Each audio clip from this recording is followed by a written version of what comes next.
कैसे हैं आप सभी लोग? उम्मीद करता हूं एकदम मस्त होंगे, जबरदस्त होंगे। तो स्वागत करता हूं आप सबका आपकी अपनी कक्षा साइंस की कक्षा में। ठीक है, तो केमिस्ट्री का लेक्चर कई दिनों बाद सॉल्यूशंस चैप्टर पे दोबारा से हमने कम बैक किया है। और जैसा कि आप सभी जानते हो भाई, एग्जाम चल रहे थे मेरे कॉलेज के, तो बीच में एक वीडियो लेक्चर केमिस्ट्री का आया था, सॉल्यूशंस का प्रैक्टिस सेशन था। तो फिर भाई अब एग्जाम खत्म हो चुके हैं, तो अब भाई हम लोग दोबारा से अपने ट्रैक पर आगे बढ़ जाते हैं और सॉल्यूशंस चैप्टर को अपने पेज पर दोबारा से चलाते हैं। ठीक है, तो भाई नोट्स की कॉपी उठा लीजिए और भाई बढ़िया तरीके से लेक्चर को एंजॉय करना स्टार्ट करिए। आज है तारीख कितनी? 17 मई। आज जेईई एडवांस का दिन। ठीक है, कभी तुम लोग भी दोगे, तो आओ भैया हम लोग करते हैं चैप्टर की स्टार्टिंग। तो पहला टॉपिक है हम लोग का, व्हाट आर कॉलिगेटिव प्रॉपर्टीज। ठीक है, पिछले लेक्चर में हम लोगों ने भाई कुछ न्यूमेरिकल किए थे हेनरी लॉ से रिलेटेड। ठीक है, मोलैरिटी है ना। जिसने भी वो वीडियो नहीं देखा है तो जाकर भैया वीडियो देख लो, इसी चैनल पे अपलोड है। आई थिंक 3rd नंबर का वीडियो लेक्चर है। ठीक है, बहुत इंटरेस्टिंग है, बहुत हेल्पफुल है। उसको देखने के बाद यहां पर कॉन्सेप्ट पे दोबारा आओ। ठीक है, तो हमसे आगे कहा जा रहा है कि व्हाट आर कॉलिगेटिव प्रॉपर्टीज। अब देखो चैप्टर की यहां से क्या है ना कि एक नई ब्रांच खुल जाती है। मतलब चैप्टर में जो इन डेप्थ चीजें हैं, 80% जो चैप्टर है वो ये वाला पार्ट कंस्टिट्यूट करता है। तो समझते हैं कि कॉलिगेटिव प्रॉपर्टीज क्या होती हैं। देखो मैं यहां पे एक लाइन लिख रहा हूं, those properties that depends upon number of solute particles are termed as CP। ठीक है, बहुत ध्यान सुनना। कॉलिगेटिव प्रॉपर्टीज बेसिकली क्या होती हैं? वो प्रॉपर्टीज जो क्या करती हैं, नंबर ऑफ सॉल्यूट पार्टिकल पर डिपेंड करती हैं, उन्हें हम क्या कहते हैं? सीपी, यानी कॉलिगेटिव प्रॉपर्टीज कहते हैं। ठीक है, अब ये भैया नंबर ऑफ पार्टिकल्स का मतलब क्या है? नंबर ऑफ पार्टिकल्स से किसके? सॉल्यूट पार्टिकल के। ठीक है, तो बहुत ध्यान सुनना। तो मैं यहां पर एक लाइन लिखने वाला हूं ये कि यहां पर, या एक काम करता हूं शॉर्ट फॉर्म में थोड़ा लिखता हूं कि जो सीपी होता है वो डायरेक्टली प्रोपोर्शनल होता है किसके? नंबर ऑफ सॉल्यूट पार्टिकल्स के। सॉल्यूट मॉलिक्यूल्स बोल दो, सॉल्यूट एटम्स बोल दो, या सॉल्यूट पार्टिकल्स बोल दो। ठीक है, तो ये इसके क्या होता है? डायरेक्टली प्रोपोर्शनल होता है। अब कॉलिगेटिव प्रॉपर्टीज के अंदर हमारे सिलेबस में बेसिकली 4 प्रॉपर्टीज आती हैं। ठीक है, तो चारों प्रॉपर्टीज को भी हम लोग आगे पढ़ेंगे। बस अभी आपको इतना ध्यान रखना है कि कॉलिगेटिव प्रॉपर्टीज क्या होती हैं। वो प्रॉपर्टीज जो नंबर ऑफ पार्टिकल्स के चेंज होने से, कम या ज्यादा होने की वजह से क्या होती हैं? फ्लक्चुएट होती है, यानी उनमें भी चेंज आता है, इन प्रॉपर्टीज में भी चेंज आ जाता है। तो उन्हीं को हम लोग क्या कहते हैं? कॉलिगेटिव प्रॉपर्टीज कहते हैं। समझ में आ गया? ठीक है, डिफ्यूजन। ठीक है, तो बहुत ध्यान समझना डिफ्यूजन क्या होता है, ये आपने बचपन में पढ़ी रखा होगा। बेसिकली आप समझो कि डिफ्यूजन में, सॉल्यूशन में क्या होता है? सॉल्यूट होता है और सॉल्वेंट होता है। ठीक है, तो अगर सॉल्यूट के मॉलिक्यूल्स एक हायर कंसंट्रेशन रीजन को छोड़कर एक लोअर कंसंट्रेशन वाले रीजन पर आ जाए, तो उसको हम लोग बेसिकली क्या कहते हैं? डिफ्यूजन कहते हैं, है ना। 9th क्लास में आपने पढ़ रखा होगा। तो भाई बहुत ध्यान सुनना, इसका डायग्राम भी बनाऊंगा। तो यहां पर क्या होगा? द प्रोसेस, अच्छा ये होता है spontaneous process. Spontaneous process I hope आप सबको पता होगा। स्पॉन्टेनियस प्रोसेस का मतलब वो प्रोसेस जो खुद से हो जाते हैं। ठीक है, उसमें आपको कुछ करने की जरूरत नहीं होती है। The spontaneous flow of solute molecules या solute particles, solute molecules of higher concentration HC to a region of LC, lower concentration. ठीक है, इस कॉल्ड क्या होता है? डिफ्यूजन। तो डिफ्यूजन बेसिकली क्या है?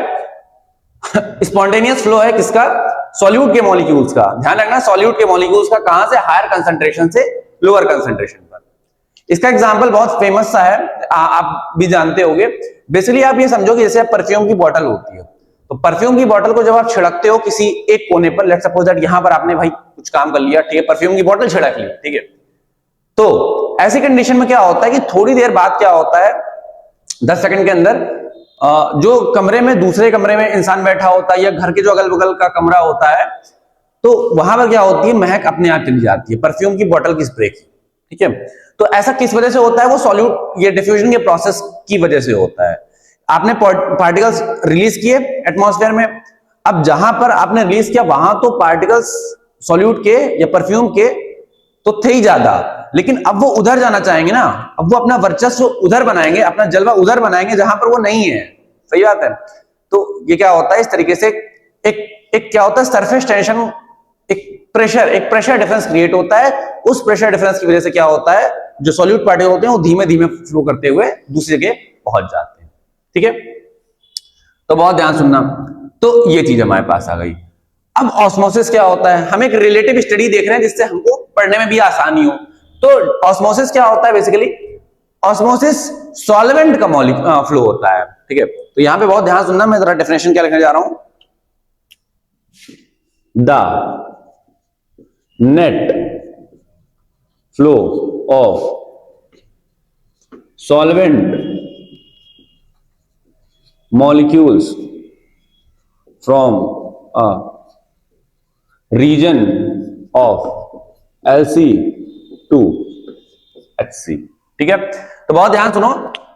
अब आप एक बात बताओ, लेट सपोज दैट यहां पे आपके पास एक कंटेनर है, या मैं काम करता हूं डायग्राम से आपको यहां पे शो करके दिखाई देता हूं ना, बस इतना ही है एक्चुअली में। ठीक है, इससे ज्यादा कुछ है भी नहीं, डेफिनेशन ही इंपॉर्टेंट थी, डायग्राम समझा देता हूं।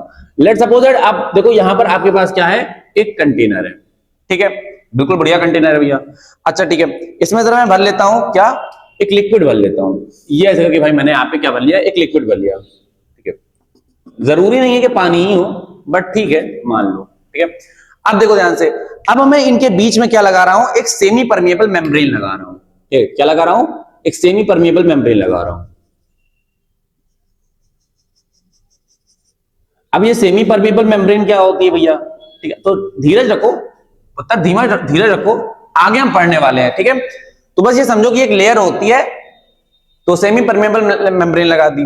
अब हमने क्या किया, जो इन दोनों को सेपरेट कर रही है ना, ये सेपरेट कर रही है, तो उसके बीच से ये पानी यहां पे नहीं होगा अभी। ठीक है, अब समझो यहां पर हमने क्या किया, थोड़ी सी क्या किया, नमक डाल दिया हमने। ठीक है, हमने यहां पे नमक डाल दिया, तो नमक को मैं इससे दिखा देता हूं। यहां पे हमने नमक डाल दिया है ना, ये पानी था, पानी में हमने नमक डाल दिया। ये इस तरीके से ये क्या सोल्यूशन हो गया, ये NaCl प्लस H2O का सोल्यूशन हो गया। और यहां पर क्या है, यहां पर प्योर वाटर का सोल्यूशन है। ठीक है, प्योर वाटर का क्या है, सैंपल है, यानी H2O रखा हुआ है। ठीक है, अब बहुत ध्यान से देखना आप। ठीक है, SPM क्या होती है, एक ऐसी मेम्ब्रेन होती है जो क्या करती है, एक स्पेसिफिक टाइप के मॉलिक्यूल्स को यहां से यहां, यानी एक रीजन से दूसरे जगह पे पहुंचा सकती है। ठीक है, यानी कुछ सिलेक्टेड चीजों को ही एक जगह से दूसरी के ले जा सकती है। ठीक है, तो अब देखो यहां पे, अब यहां पे आप जैसा कि देख पा रहे हो, जो NaCl है वो क्या है, सॉल्यूट है। तो यहां पर NaCl का कंसंट्रेशन क्या है, हाई है, और यहां पर कंसंट्रेशन क्या है, लो है। सही बात है। तो यहां पे जो NaCl होगा वो यहां से यहां की तरफ जाएगा। सही बात है ना भाई, NaCl का फ्लो किधर होगा, NaCl का फ्लो होगा किधर से, हायर कंसंट्रेशन से लोअर कंसंट्रेशन पे, नमक का, सॉल्यूट पार्टिकल का। ठीक है, अब आप बहुत ध्यान से देखो, अगर आप ध्यान से देखो तो अगर मैं आपसे पूछूं कि यहां पर अगर पानी यहां पर भी है और पानी यहां पर भी है, ठीक है, वाटर के मॉलिक्यूल्स यानी सॉल्वेंट के मॉलिक्यूल्स। ठीक है, तो वाटर की जो कंसंट्रेशन है, यानी सॉल्वेंट पार्टिकल्स की जो कंसंट्रेशन है, वो किधर ज्यादा है, वो इधर ज्यादा है कि इधर कम है। दोनों बातें सही है, सही बात है ना। इधर पानी के जो मॉलिक्यूल्स हैं उनकी कंसंट्रेशन ज्यादा है, और यहां पे जो पानी के मॉलिक्यूल्स हैं उनकी कंसंट्रेशन एज कंपेयर टू इधर के कम है। ये भी बात हमें समझ में आ गई भैया। ठीक है, तो अगर वाटर, अगर सॉल्यूट के मॉलिक्यूल्स इधर से इधर फ्लो कर रहे हैं, तो जो सॉल्वेंट के मॉलिक्यूल्स होंगे वो इधर से इधर फ्लो करेंगे। समझ में आ गया आपको। तो अब यहां पर जो वाटर के मॉलिक्यूल्स होंगे वो इधर से क्या करेंगे, इधर फ्लो करेंगे, H2O। समझ में आ गया ना आपको।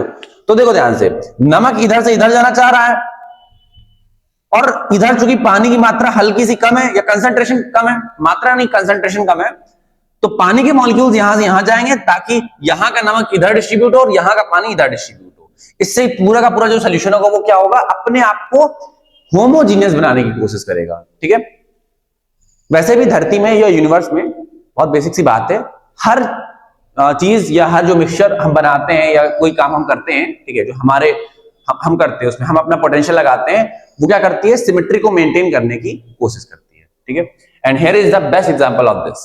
ठीक, तो ऑस्मोसिस क्या होता है, जो सॉल्वेंट मॉलिक्यूल्स का नेट फ्लो होता है, ठीक है, from lower concentration to higher concentration. इसमें ध्यान रखना, लोअर कंसंट्रेशन के रीजन से हायर कंसंट्रेशन में जाता है।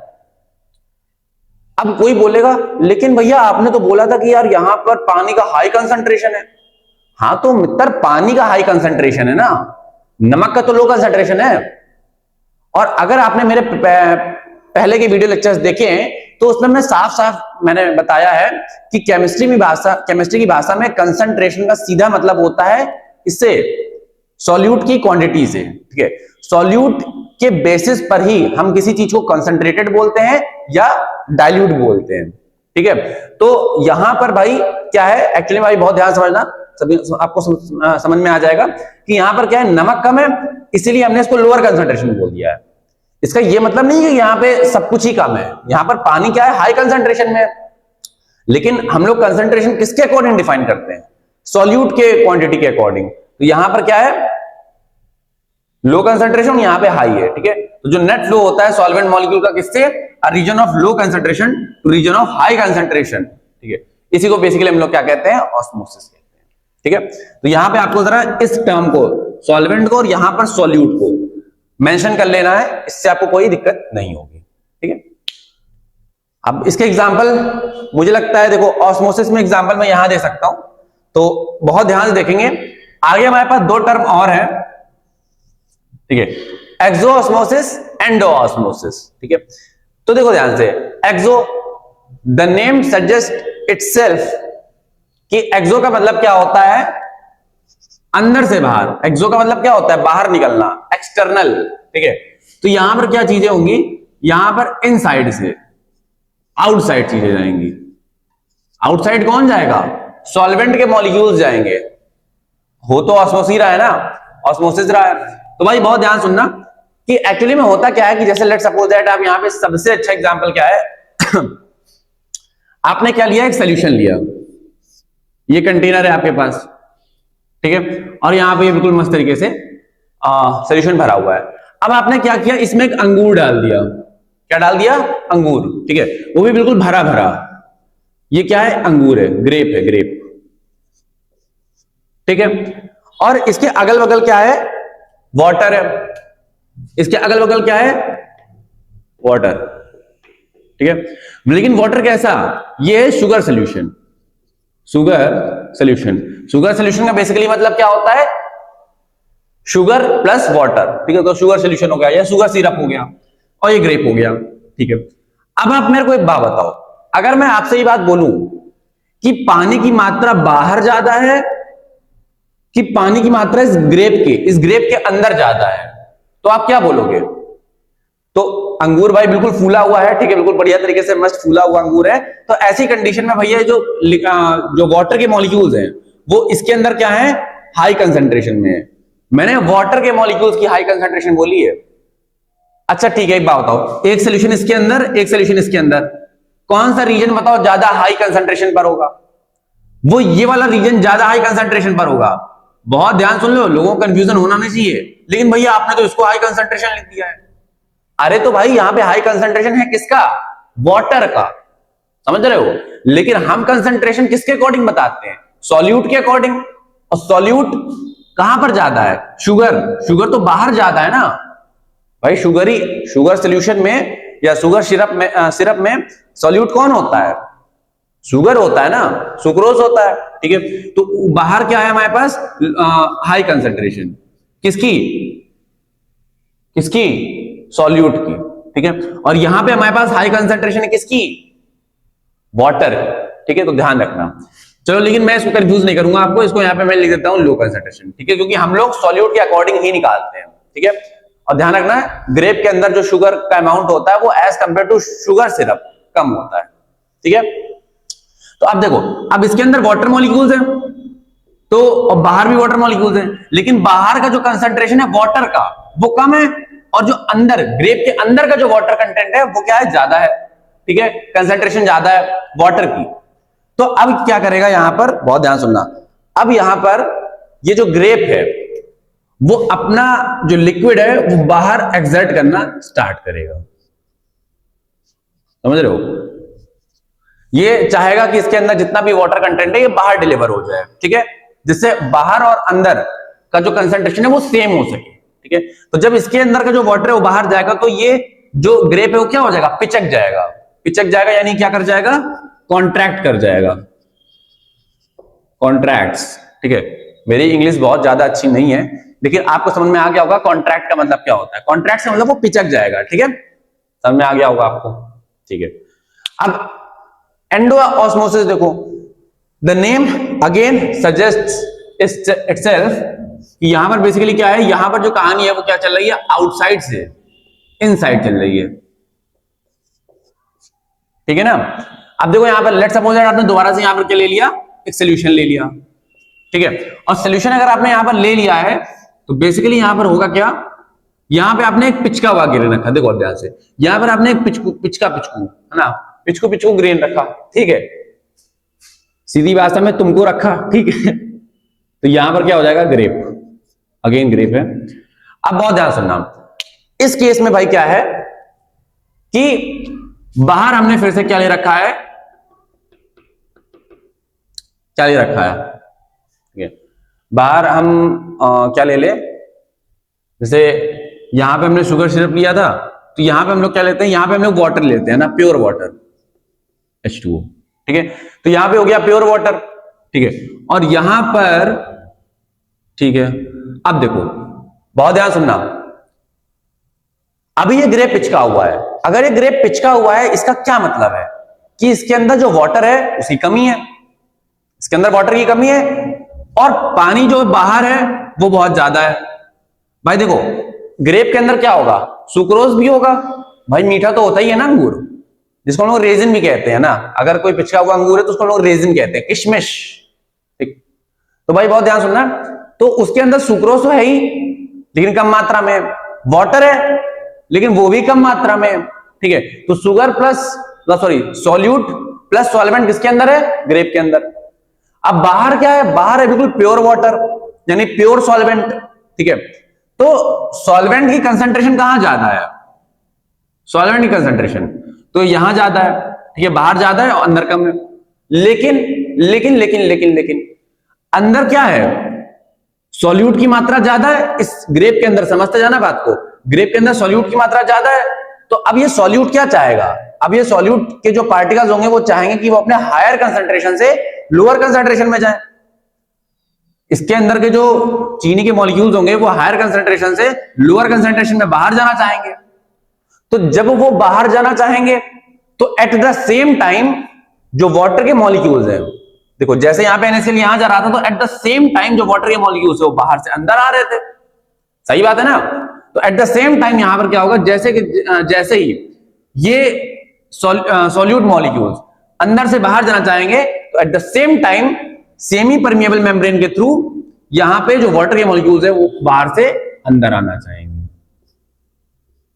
समझ में आ गया। और जैसे ही वो बाहर से अंदर आएंगे तो जो पानी है वो आके ग्रेप के उसमें जमा हो जाएगा। ठीक है, ग्रेप के पाउच में जमा हो जाएगा आके, और उससे क्या होगा, जो हमारा अंगूर है वो क्या हो जाएगा, फूल जाएगा। ठीक है, यानी क्या हो जाएगा, एक्सपेंशन हो जाएगा, एक्सपैंड्स हो जाएगा। ठीक है, एक्सपैंड लिखा हुआ है, आई होप आपको कैमरे में दिख रहा होगा। ठीक है, ठीक है भैया, ये बात हमको बिल्कुल समझ में आ गई। ठीक है, आई होप आपको इसमें कोई भी दिक्कत नहीं होगी। तो बहुत ध्यान देखेंगे, अगला कॉन्सेप्ट है हमारे पास सेमी परमिएबल मेम्ब्रेन।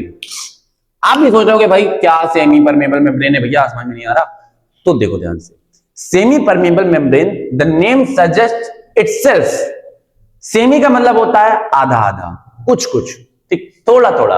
परमिएबल का मतलब होता है परमिट से, परमिट का मतलब क्या होता है, अलाउ करना। ठीक, अलाउ करना। और मेम्ब्रेन का मतलब हो गया बेसिकली बाउंड्री। ठीक है, तो नाम से क्या समझ में आ रहा है, एक ऐसी बाउंड्री या एक ऐसी सरफेस जो सिर्फ कुछ सिलेक्टेड पार्टिकल्स को एक रीजन से दूसरे रीजन में जाने की परमिशन दे, उसको हम लोग क्या कहते हैं, सेमी परमिएबल मेम्ब्रेन कहते हैं। ठीक है, केमिस्ट्री में इसका जो आविष्कार है वो भी काफी बढ़िया चीज है ना, मतलब बहुत ध्यान सुनना। तो मैं यहां पे लिखने क्या जा रहा हूं, the membrane that allows only selective content to pass through is called SPM। ठीक है, तो SPM बेसिकली क्या होता है, एक ऐसी मेम्ब्रेन होती है, ठीक है, एक ऐसी बाउंड्री होती है, इमेजनरी बाउंड्री होती है, इमेजनरी नहीं, सॉरी आई एम सॉरी, ठीक है, इमेजनरी नहीं, मैथ में ही पहुंच गया, फिजिक्स में पहुंचा जा रहा हूं। ठीक है, मतलब एक ऐसी बाउंड्री होती है, एक ऐसा सरफेस होता है जो क्या करता है, सिर्फ सिलेक्टिव कंटेंट को अलाउ करता है अपने ऊपर से पास होने के लिए। ठीक है, अब एक चीज ध्यान रखना, ठीक है, कि यहां पर ये जो सिलेक्टिव कंटेंट होता है वो क्या होता है, ये सिलेक्टिव कंटेंट यहां पर होता है क्या, सॉल्यूट ओनली, ओ सॉरी माफ करना, sorry sorry sorry, solvent only. ठीक है, यानी एक ऐसी मेम्ब्रेन जो सॉल्वेंट के मॉलिक्यूल्स को एक रीजन से दूसरे रीजन में जाने की परमिट देती है, अलाउंस देती है, उसे हम लोग क्या कहते हैं, सेमी परमिएबल मेम्ब्रेन कहते हैं। ठीक है, जैसे यहां पे आपने देखा अंगूर का जो छिलका है, अंगूर का जो छिलका है बेसिकली वो क्या कर रहा है, पानी के मॉलिक्यूल को बाहर फेंक रहा है, यानी सॉल्वेंट के मॉलिक्यूल्स को बाहर फेंक रहा है। सही बात है, यहां पे क्या है, पानी के मॉलिक्यूल्स को वो अंदर भी लेके आ रहा है। ठीक है, तो वो परमिट कर रहा है ना कि वाटर के मॉलिक्यूल्स को। हाँ, अब कुछ सॉल्यूट के मॉलिक्यूल्स भी अगर अगल बगल चले जाएं तो कोई दिक्कत नहीं है। ठीक है, लेकिन जो मेजरली पार्ट होगा, 95% या उससे ज्यादा जो पार्ट होगा वो सॉल्वेंट के मॉलिक्यूल्स का होगा। ठीक है, तो ये भी आपको समझ में आ गया होगा। अच्छा भैया आगे, तो सेमी परमिएबल मेम्ब्रेन जो होती है वो दो टाइप की हमारे पास होती है। ठीक है, बहुत ध्यान सुनना, तो जरा मैं यहां पे लिख रहा हूं, पहली होती है क्या, नेचुरल, हाँ तो भैया दूसरी होगी सिंथेटिक। क्या भैया पढ़ाते हो, हमें ना पढ़ाया करो, सिंथेटिक। तो बहुत ध्यान सुनना, नेचुरल मेम्ब्रेन्स क्या होती हैं, देखो नेचर वैसे भी बहुत सिमेट्रिकल है। ठीक है, और नेचर ने बहुत अच्छी अच्छी चीजें पता है धरती बना के दी है, मतलब तुम समझो ना कि नेचर ने बेसिकली सब कुछ ही तो धरती पे बना के दिया हुआ है, कि अगर नेचर वो चीज बना के ना देता तो आप सोचो कि हम लोग सिंथेटिक चीज भी कैसे ही बनाते। ठीक है, तो natural semi permeable same SPM, natural SPM, मैं बार बार अब एसपीएम बोलूंगा तो आपको भी ध्यान से समझ लेना है कि एसपीएम का मतलब क्या होता है, सेमी परमिएबल मेम्ब्रेन। तो जो नेचुरल एसपीएम होती है वो बेसिकली क्या होती है, कुछ जानवरों के अंदर पाई जाती है। ठीक है, तो जैसे यहाँ पे मैं एग्जांपल डायरेक्टली लिखता हूं, तो यहाँ पे एग्जांपल हो गया जैसे गोट ब्लेडर। ठीक है, जो बकरे का ब्लेडर होता है, बकरे का ब्लेडर, अच्छा क्या बात है भैया, बकरे का ब्लेडर। ठीक है, और देखो क्या होता है, और क्या होता है, फिश लीवर होता है, फिश लीवर, जो मछली का लीवर होता है वो हो गया। ठीक है, और क्या होता है भैया, जो ग्रेप का क्या होता है, ग्रेप की जो सरफेस होती है ना, ग्रेप सरफेस, सरफेस को हम लोग शायद पील भी कहते हैं, पील है ना, छिलका, छिलका ही तो कहते हैं, है ना, तो ग्रेप का छिलका हो गया, ये एक नेचुरल एसपीएम होती है। ठीक है, चक्कर ना नेचुरल है। अच्छा, और क्या होती है, अच्छा एक होता है अंडा, है ना, अंडे के अंदर अगर आप जाओ तो बीच में जो येलो वाला पार्ट होता है उसे हम क्या कहते हैं, यॉल्क कहते हैं। ठीक है भैया, जो उसके बाहर वाला पार्ट होता है जो ट्रांसपेरेंट होता है ना, थोड़ा थोड़ा जेली टाइप का होता है, तो वो क्या होता है, वो एसपीएम होता है, नेचुरल एसपीएम होता है। यहां पर हम क्या लिखेंगे, एग शेल। ठीक है, या एग शेल, या ब्रैकेट में लिख देना मेम्ब्रेन, है ना, एग मेम्ब्रेन ये लिख देना। ठीक है, कोई दिक्कत तो नहीं है। ठीक है, आई होप कोई भी दिक्कत आपको यहां पर नहीं होगी। ठीक है, तो ये हो गया। बाकी यहां पे आप और भी लिख सकते हो कि जैसे हमारे पास हेमोग्लोबिन होता है, हेमोग्लोबिन में भी ये एसपीएम की मेम्ब्रेन होती है। ठीक है, हमारे सेल्स के बॉडी के सेल्स के अंदर होती है। ठीक है, तो ये सब चीजें हो गई। अच्छा, रूट हेयर्स होते हैं, तो चलो रूट हेयर लिख देता हूं ना, रूट हेयर्स। ठीक है, अब ये रूट हेयर क्या होता है भैया, तो भाई देखो, जो प्लांट होता है ना, प्लांट की जो सबसे रूट्स होती हैं, तो रूट्स में भी रूट हेयर्स लगी होती है ना। बायोलॉजी वालों को पता होगा बहुत बढ़िया तरीके से। तो रूट हेयर्स भी क्या करती है, रूट हेयर्स में भी बेसिकली क्या होता है, एसपीएम होता है। अब देखो, जमीन के अंदर तो यार बहुत सारे न्यूट्रिएंट्स हैं, तो बहुत सारे न्यूट्रिएंट्स को उसे लेना थोड़ा थोड़ा, उसकी जरूरत उसे कम है, बट उसे पानी की जरूरत, सॉल्वेंट जो है ज्यादा मात्रा में जो है, उसे उसकी जरूरत है ज्यादा। तो वहां पर लगी होती है एसपीएम, और वो एसपीएम क्या करती है, वाटर के मॉलिक्यूल्स को नीचे से पेड़ तक, यानी जहां पर लोअर कंसेंट्रेशन है किसका, किसका, वाटर का, हाँ वाटर का, ठीक है, सॉल्वेंट का, वहां तक लेके आती है। समझ आ गया? या फिर तुम ये भी कह सकते हो कि सॉल्यूट मॉलिक्यूल्स को, सॉल्वेंट मॉलिक्यूल्स को लो कंसेंट्रेशन से, सॉरी हाई कंसेंट्रेशन से लो कंसेंट्रेशन पे लेके आती है ना। नीचे जमीन के अंदर कंसेंट्रेशन हाई है एज कंपेयर टू प्लांट के पार्ट्स में, ठीक है, तो प्लांट के पार्ट्स में हाई कंसेंट्रेशन से लो कंसेंट्रेशन आता है, ठीक है। तो ये चीज आपको समझ में आ गई होगी, कोई दिक्कत नहीं होगी इसमें आपको, ठीक है। सिंथेटिक समझ लेते हैं। सिंथेटिक के अंदर आपको 4-5 नाम ध्यान रखने, बहुत सिंपल से हैं। तो देखो यहां पर बेसिकली क्या है, सबसे पहले हो गया फिनॉल लेयर, फिनॉल, ठीक है, फिनॉल लेयर। फिनॉल का फॉर्मूला आई थिंक आप सबने पढ़ रखा होगा। फिनॉल का फॉर्मूला ये होता है, तो अगर आप याद कर सके तो बहुत ही अच्छी बात है, नहीं तो ऑर्गेनिक केमिस्ट्री तो भाई साहब तहलका मचेगा, ठीक है। अच्छा, क्या ये अल्कोहल है? कमेंट सेक्शन में बताना। अगर यहां तक वीडियो देखा है तो कमेंट सेक्शन में बताना, क्या ये एक अल्कोहल है? अगर अल्कोहल ये है तो इसकी डिग्री क्या है? जो भी इसका आंसर सही बताएगा तो उसको अगले वीडियो लेक्चर में एप्रिसिएशन मिलेगा, ठीक है। देखते हैं कौन बताता है। तो फिनॉल, इट इज अल्कोहल और नॉट, और अगर अल्कोहल है तो इसकी डिग्री क्या है फिर, ठीक है। डिग्री ऑफ अल्कोहल पढ़ रखा होगा ना, ठीक है। तो यहां पे फिनॉल लेयर हो गया। अगला क्या हो गया? अगला हो गया हमारे पास कैल्शियम फॉस्फेट। कैल्शियम फॉस्फेट भी क्या होती है, सिंथेटिक होती है ना। अच्छा, फिर हमारे पास क्या होता है, जिलेटिनस,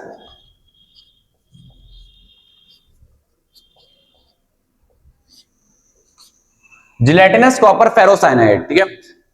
जिलेटिनस कॉपर फेरोसाइनाइड हम इसको कहते हैं। इसको बनाने का जो तरीका है वो हमारे सिलेबस में दे रखा है, बट कुछ है नहीं उसमें ऐसा कुछ खास। इलेक्ट्रोलिसिस कराया जाता है, वो आप छोड़ दो। आई थिंक मुझे लगता है शायद एनसीईआरटी में होगा भी नहीं, बट यूपी बोर्ड का कंटेंट भी हम कवर करते चल रहे हैं, तो उसमें दे भी रखा है, ठीक है। बट आपको पढ़ने की जरूरत नहीं है, कहीं एग्जाम में नहीं पूछा जाएगा, ठीक है। बाकी इस टाइप के जो कंपाउंड्स हैं हम कोऑर्डिनेशन कंपाउंड में बनाना सीखेंगे, ठीक है। अच्छा ठीक है, और एक हमारे पास क्या होती है, ठीक है, और हमारे पास ये हो गया, ठीक है।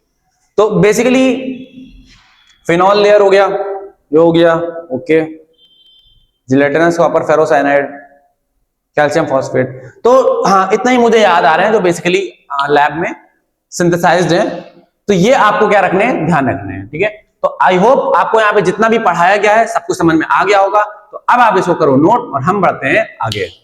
हाँ तो भाई, एसपीएम को पढ़ने के बाद अब हमारा जो नेक्स्ट टॉपिक है वो है ऑस्मोटिक प्रेशर, ठीक है। तो भाई हम लोगों ने ऑस्मोसिस पढ़ लिया, अब हम समझते हैं कि बेसिकली ऑस्मोटिक प्रेशर क्या होता है, ठीक है। तो बहुत ध्यान से जरा डायग्राम समझो, फिर मैं आपको इसके डेफिनेशन बताता हूं। सबसे देखो, वैसे इसकी बुक्स में 3 डेफिनेशन दी होती है ना, जनरली 3 डेफिनेशन दी होती है, बट मैं आपको सबसे इजी, सबसे अंडरस्टैंडेबल, ठीक है, और सबसे ज्यादा जनरलाइज्ड डेफिनेशन बताऊंगा। तो बहुत ध्यान सुनना। मान लो कि भाई ये हमारे पास है, क्या है, यूट्यूब है, यूट्यूब, ठीक है। तो भाई बहुत ध्यान सुनना यूट्यूब क्या है, स्क्वायर शेप ट्यूब है ये जो हमारे पास यहां पर है वो हमारे पास क्या है, एसपीएम है, ठीक है। नेचुरल भी हो सकती है, सिंथेटिक भी हो सकती है, बट एक्सपेरिमेंट जो हमें अच्छे करने होते हैं तो सिंथेटिक वाला ही हम लोग लेते हैं, है ना। नेचुरल वाले में क्या होता है कि सॉल्यूट का मॉलिक्यूल का फ्लो भी हो जाता है, ठीक है, लेकिन जो सिंथेटिक वाले होते हैं उसमें 99.99% ब्लॉक हो जाते हैं सॉल्यूट के मॉलिक्यूल्स का फ्लो, ठीक है, यानी प्योर सॉल्वेंट ही निकलता है। अब देखो ध्यान से, इधर भरा हुआ है कुछ, ठीक है, तो यहां भरा हुआ है सॉल्वेंट, इस साइड सॉल्वेंट फ्लो है, मतलब फिल। इस तरफ क्या भरा हुआ है, इस तरफ भरा हुआ है सॉल्यूशन, इस तरफ क्या भरा हुआ है, सॉल्यूशन, ठीक है। अब बहुत ध्यान से आप सभी देखना कि इस पिस्टन को तो छोड़ दो अभी आप, है ना, इस पिस्टन का काम तो बाद में, आप बहुत ध्यान सुनना। अगर मैं इस पिस्टन को यहां से लेट सपोज दैट ये हटा दूं तो क्या होगा, आप मुझे बताओ क्या होगा। तो भैया हमने जो अभी तक कॉन्सेप्ट पढ़ रखा है, तो यहां पर एसपीएम लगी है, एसपीएम पढ़ रखा है, तो यहां पर एसपीएम लगी है, एसपीएम लगी है। एसपीएम क्या करता है, मोस्टली यानी 95% से ज्यादा जो सॉल्वेंट के मॉलिक्यूल्स होते हैं उनको एक साइड से हायर कंसंट्रेशन से लोअर कंसंट्रेशन पर भेजता है, ठीक है, सॉल्वेंट के मॉलिक्यूल्स को, ठीक है। तो यहां पे जो सॉल्वेंट के मॉलिक्यूल्स होंगे वो हाई कंसंट्रेशन से लो कंसंट्रेशन पर जाएंगे, ठीक है, सॉल्वेंट के मॉलिक्यूल्स, ठीक है। तो बहुत ध्यान सुनना, तो यहां पर बेसिकली क्या होगा, ठीक है। तो देखो वैसे आप डेफिनेशन में कंफ्यूज बिल्कुल मत होना, आप यहां पर ये भी कह सकते हो कि यहां पर ये सोल्यूशन है, तो सोल्यूशन में यहां पर क्या होता है, सॉल्यूट प्लस सॉल्वेंट होता है, तो यहां पर सॉल्वेंट की मात्रा क्या है, कम है। और अगर आपको डेफिनेशन में याद आ रहा हो तो मैंने यहां पर ये लिखवाया था कि सॉल्वेंट के मॉलिक्यूल लोअर कंसंट्रेशन से हायर कंसंट्रेशन पर जाते हैं। कुछ याद आ रहा है, नेट फ्लो लोअर कंसंट्रेशन से हायर कंसंट्रेशन पर। तो यहां पर चूंकि सॉल्यूट प्लस सॉल्वेंट है, तो यहां पर इधर के जो सॉल्वेंट के मॉलिक्यूल्स होंगे वो इधर से इधर फ्लो होंगे, तो इधर का फ्लो हम मान लेते हैं क्या, W1, ठीक, इधर से इधर का फ्लो। अब सॉल्वेंट के मॉलिक्यूल इधर तो ज्यादा है, कंसंट्रेशन हाई है, तो वो तो जनरल लॉ होता है कि भाई वो यहां से यहां जाएंगे ही जाएंगे, तो यहां पे हम यहां से यहां का फ्लो मान लेते हैं W2, ठीक है। तो इसका जो नेट फ्लो है, जो इसका नेट फ्लो है वो क्या हो जाएगा, वो हो जाएगा W2 माइनस W1, ठीक है। ये भी इंपॉर्टेंट चीज है, क्यों, क्योंकि हमने लिखा था ना कि जो नेट फ्लो होता है वो क्या होता है, लोअर कंसंट्रेशन से, अच्छा सॉरी मैंने गलती कर दी, यहाँ पे W1 माइनस W2 होगा, ठीक है। जो नेट फ्लो होता है वो क्या होता है, लोअर कंसंट्रेशन से हायर कंसंट्रेशन की तरफ होता है, किसका, सॉल्वेंट का, ठीक है भैया, ये बात समझ में आ गई। अब बहुत ध्यान सुनना, जब ये फ्लो हो रहा है, तो जब ये फ्लो हो रहा है तो हम यहां पे एक पिस्टन की मदद से कितना मिनिमम एक्सटर्नल प्रेशर अप्लाई कर दें जिससे ये जो फ्लो हो रहा है एसपीएम के थ्रू वो होना बंद हो जाए, उसी को हम लोग क्या कहते हैं, ऑस्मोटिक प्रेशर कहते हैं। The minimum pressure required at the side of solution, क्या बोला भाई मैंने, द मिनिमम, वैसे बताएं एक गलती मैंने छोटी सी कर दी है, मुझे थोड़ा सा कंफ्यूजन हो गया था यार, यहाँ पे चार बातें दिमाग में चलती रहती हैं। W2 माइनस W1 ही होगा भाई, तभी तो इस तरफ का नेट फ्लो आएगा, और जब इधर का नेट फ्लो आएगा तभी तो हम इस तरफ प्रेशर अप्लाई करेंगे, तभी तो रुकेगा फ्लो, ठीक है। तो बहुत ध्यान सुनना कि बेसिकली भाई यहां पे मैं क्या बताना चाह रहा हूं, the minimum external pressure that must be applied to the solution side in order to stop osmosis, समझ में आ गया। यानी ऑस्मोसिस की प्रोसेस को रोकने के लिए जो मिनिमम एक्सटर्नल प्रेशर हमें सॉल्यूशन की साइड में एक्सर्ट करना होता है, लगाना होता है, अप्लाई करना होता है, उसी को हम लोग क्या कहते हैं, ऑस्मोटिक प्रेशर कहते हैं। तो जरा यहां पे बस डेफिनेशन लिखेंगे, बस यही चीज हमको समझनी थी और हम समझ चुके हैं, ठीक है। तो यहां पे लिख के लिखेंगे, the minimum external pressure that must be applied to solution side in order to stop the net flow of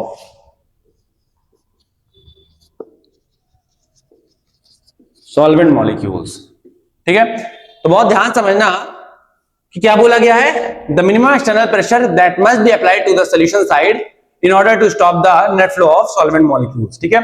या सीधी भाषा में आप इसी को क्या कहते हो, सीधी भाषा में आप इसी को क्या कहते हो, ऑस्मोसिस कहते हो, ऑस्मोसिस। ऑस्मोसिस को रोकने के लिए कितना मिनिमम प्रेशर लगा दो, मैक्सिमम से मैक्सिमम तो आप कितना भी लगा सकते हो, बट मिनिमम कितना लगा सकते हो, ठीक है, ये हो गया। अच्छा, ऑस्मोटिक प्रेशर को हम लोग P से लिखते हैं, प्रेशर ही है, चाहे जिससे लिखो। अब हम लोग आगे बढ़ते हैं कॉन्सेप्ट पे, लॉज ऑफ ऑस्मोटिक प्रेशर, ठीक है, बहुत इंपॉर्टेंट है। यहां से चैप्टर का न्यूमेरिकल पार्ट जो है वो कहीं ना कहीं स्टार्ट हो जाता है, ठीक है। तो बहुत ध्यान समझना कि ऑस्मोटिक प्रेशर को गवर्न करने वाले, यानी क्या ऐसे फैक्टर्स होंगे जो ऑस्मोटिक प्रेशर पे डिपेंड करेंगे, यानी ऑस्मोटिक प्रेशर किन पे डिपेंड करेगा, ठीक है, सॉरी। तो पहला होता है बायल्स लॉ, ठीक है। वैसे एक्चुअली में तो आपने बायोस लॉ पढ़ ही रखा होगा क्लास 11th में। जिन लोगों ने नहीं पढ़ रखा है तो उसके लिए मैं थोड़ा सा बता देता हूं। एक्चुअली में जो अप्लाइड प्रेशर होता है वो इनवर्सली प्रोपोर्शनल होता है किसके, वॉल्यूम के, ठीक है। ये हमारे पास क्या होता है, ये हमारे पास बायोस लॉ होता है। लेकिन बाद में वॉन हॉफ नाम का एक प्राणी आया, ठीक है, एक साइंटिस्ट आया, एक केमिस्ट आया, है ना, मेरी तरीके एक समझदार इंसान आया, ठीक है, जिसने तुम्हारा सिलेबस बढ़ा दिया, ठीक है। तो उसने बायल्स के लॉ को थोड़ा सा एडिट किया।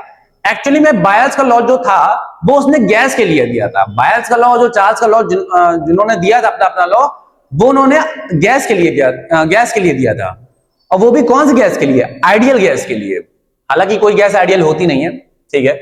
लेकिन बाद में वॉन हॉफ जब आया तो उसने बायल्स की लॉ को एडिट करके इसी लॉ को लिक्विड्स के लिए भी वैलिड कर दिया, ठीक है, सॉल्यूशंस के लिए भी वैलिड कर दिया, और यहां पे बना दिया बायल्स बॉन्ड्स लॉ, ठीक है। बायल बॉन्ड्स लॉ या बॉन्ड्स बायल लॉ भी कह सकते हैं। और यहां पर भी क्या होगा, चार्ल्स बॉन्ड्स लॉ, ठीक है। बॉन्ड्स लिखा है भाई, वी है वो, चार्ल्स बॉन्ड्स लॉ, ठीक है। तो अब इनके अकॉर्डिंग क्या है, जरा लिखते हैं यहां पे बहुत ध्यान से। According to the law, the osmotic pressure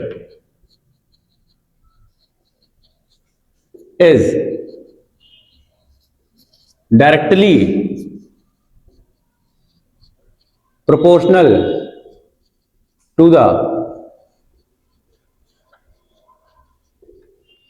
concentration of the osmotic pressure is directly proportional to the concentration of solution at a constant temperature, ठीक है। ये बात लास्ट की जो लाइन है वो बहुत इंपॉर्टेंट है कि एट अ कांस्टेंट टेम्परेचर, अगर टेम्परेचर आपका कांस्टेंट है तो ऐसी कंडीशन में जो आपका ऑस्मोटिक प्रेशर जो आपको अप्लाई करना है सॉल्यूशन की साइड पर, वो डायरेक्टली प्रोपोर्शनल होगा किसके, कॉन्सेंट्रेशन ऑफ सॉल्यूशन के।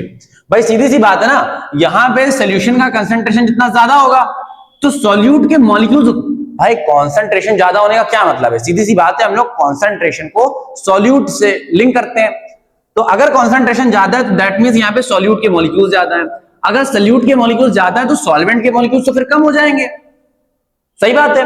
अगर सॉल्यूशन में सॉल्वेंट के मॉलिक्यूल्स कम हो रहे हैं तो यहां पर तो सॉल्वेंट के मॉलिक्यूल वही है जितने थे, तो अब यहां पर पहले से भी कम हो गए। तो जब यहां पर पहले से भी कम हो जाएंगे तो अब ये और तेजी से इधर जाने की कोशिश करेंगे।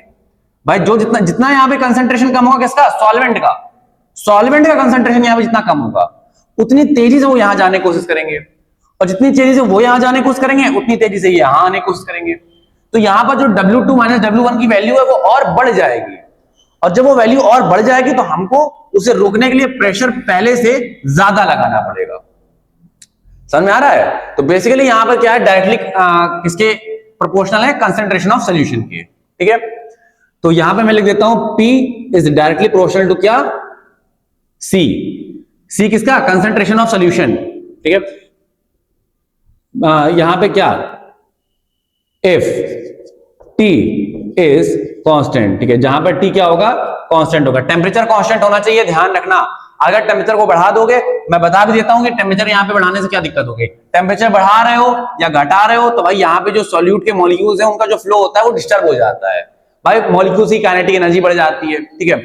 दूसरी बात, जो एसपीएम होती है वो जो नॉर्मल वर्क कर रही होती है उससे डेविएट हो जाती है तो दिक्कत आ जाती है ना। फिर दूसरी बात, अगर तुम टेम्परेचर बढ़ा रहे हो, ज्यादा बढ़ा दिया तो वॉल्यूम एक्सपैंड हो सकती है ना। वॉल्यूम जो होता है लिक्विड का वो भी तो एक्सपैंड हो सकता है ना, एक्सपैंड होता ही है। तो ये सब दिक्कतें हो सकती हैं, तो मेन कैलकुलेशन में एरर आती है। तो यहां पर टेम्परेचर कांस्टेंट होना चाहिए। अच्छा, अब ये बात आपको पता होगी भाई, जो कॉन्सेंट्रेशन होता है वो बेसिकली, जब भी मैं बोलूं कॉन्सेंट्रेशन, तो कॉन्सेंट्रेशन से आपको दिमाग में सीधे लेके आना है क्या, मोलैरिटी, सीधे मोलैरिटी लेके आनी है। तो कॉन्सेंट्रेशन का सीधा सा मतलब क्या होता है, मोलैरिटी। मोलैरिटी भी हो सकती है, मोल फ्रैक्शन भी हो सकता है, बट मोलैरिटी सबसे सुटेबल होती है, ठीक है, बहुत जनरली और फ्रिक्वेंटली यूज है इसलिए। तो कंसंट्रेशन क्या होती है, मोलैरिटी के बराबर होती है ना। हम लोग मतलब इस्तेमाल करते हैं, बराबर नहीं होती है, हम लोग मोलैरिटी को मान के चलते हैं, ठीक है। तो मोलैरिटी, अब मोलैरिटी क्या होती है, वो होती है number of moles upon volume. क्या ये फॉर्मूला तुमने पढ़ रखा है? तो अब जो कंसंट्रेशन देखो, अब देखो ध्यान से, कंसंट्रेशन इनवर्सली प्रोपोर्शनल है किसके? 1 वॉल्यूम के। चेक करो यहां से, कंसंट्रेशन इनवर्सली प्रोपोर्शनल 1 वॉल्यूम है। मतलब कंसंट्रेशन जितनी ज्यादा होगी, मतलब देखो वॉल्यूम जितना कम होगा कंसंट्रेशन उतनी ज्यादा होगी। सही बात है ना भाई? जितना वॉल्यूम कम होगा, पानी जितना कम रखोगे, जो शुगर सिरप है, ये जो शरबत है आपका, वो उतना गाढ़ा बनेगा ना। सही बात है ना? तो वही चीज है कि बेसिकली कंसंट्रेशन को अगर हमें बढ़ाना है तो हमें वॉल्यूम को क्या रखना पड़ेगा? कम रखना पड़ेगा।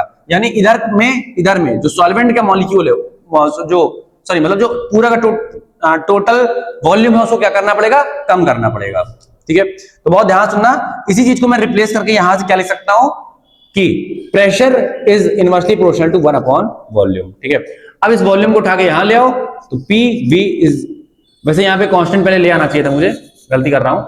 तो P इज इक्वल टू यहां पे K times of K by V, है ना भाई? प्रोपोर्शनलिटी हटाते हैं तो कोई कांस्टेंट K लेके आते हैं, ले आओ K ले आओ, तुम A ले आओ, तुम्हारी मर्जी। V को उधर घसीट दो तो यहां हो जाएगा PV इक्वल टू K। ठीक है, तो यही हमारे पास क्या होता है? बायल्स लॉ की इक्वेशन होती है, बायल्स बॉन्ड्स लॉ की equation.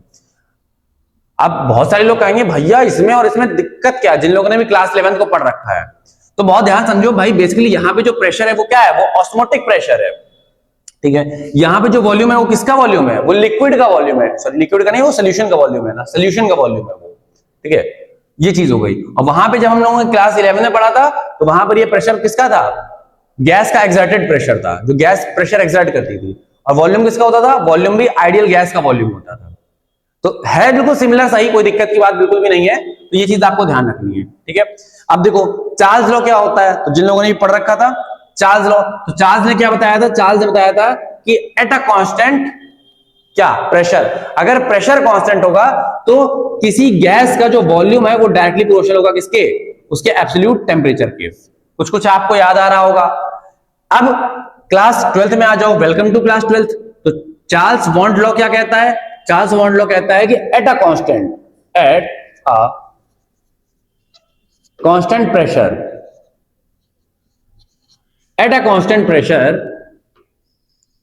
the volume of solution is directly